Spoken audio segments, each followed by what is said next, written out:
Hey guys, Rath here once again with another Rath Learning Curve, following up with another video in our How to Win series for college football DFS, college fantasy football. And we're coming in this time with tip number 4. Hit you with 3 tips so far. Tip number 4, we're going to talk about the importance of the quarterback position in college fantasy football. It's the most important position. If you don't get the quarterback right, you're probably not going to win.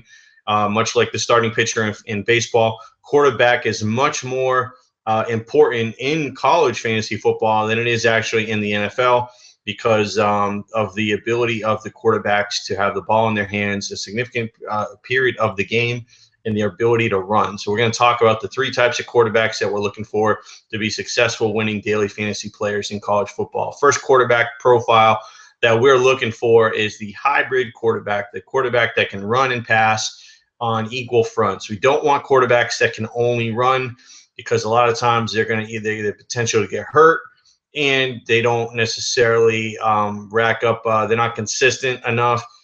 Defenses can key in on them. So I do stay away from quarterbacks that just run. I want guys that are hybrids, that are in spread offenses, that can run and pass and light up the scoreboard. So we're talking about guys like a few years ago, Cam Newton out of Auburn, Johnny Manziel out of A&M, and of course Marcus Mariota at Oregon. Those are the 3 guys that have been the dominant college fantasy football quarterbacks. Of course, there's been other guys at smaller schools, guys like Jordan Lynch, and guys that we've heard of and used in the past. But really, I'm just kind of sticking with Cam Newton, Johnny Manziel, and Marcus Mariota, kind of like the 3 big boys that you know, that profile is what you're looking for. You're looking for quarterbacks that can throw 300 yards or more, looking for the guys that can run 100 yards or more and score several touchdowns on the ground. The second type of quarterback profile that we're looking for are quarterbacks in offenses where they're pass heavy. They're throwing 40, 50, 60 times a game. So we're talking about a lot of those Pac-12 offenses. You got Washington State, you got Cal, even Arizona State last year threw the ball quite a bit. Arizona threw the ball quite a bit. There's a lot of offenses in the Pac-12 that throw the ball quite a bit. You got USC. So a lot of good passing quarterbacks in pro-style offenses in the Pac-12. Also, you can swing over to Baylor.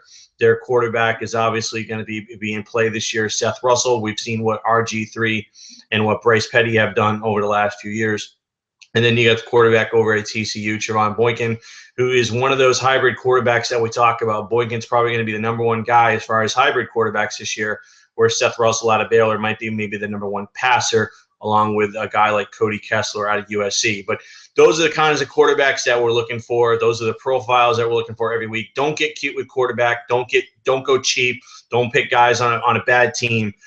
The only time that you can go cheap and make an exception is when a star quarterback in a powerful offense happens to go down and then a backup that's highly touted gets in play. This will give you an example last year of a handful of guys. Washington State quarterback Connor Halliday got hurt, went down with injury. The backup Luke Falk stepped in. You were able to play him at minimum salary or almost close to it for a few weeks, and he went off and had monster games because he's in an offense where they throw the ball so much. So that's an example of where you can play a backup quarterback and really cash in and take advantage of the situation. 2 other guys last year you could take advantage of is Josh Dodds from Tennessee. When the Tennessee quarterback got hurt, and then they went to Dodds. Nobody really knew who he was. He was minimum salary across the industry, and he absolutely blew up for a few weeks until his salary did catch up.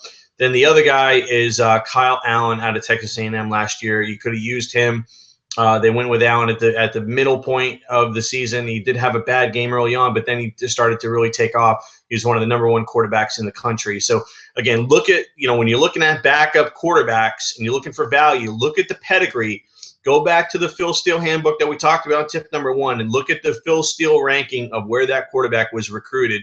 If he was one of the top quarterbacks, and you can expect that he's going to be able to step in and do pretty well in that offense. A lot of times these guys have redshirted. They've been on the sidelines. They're ready to go.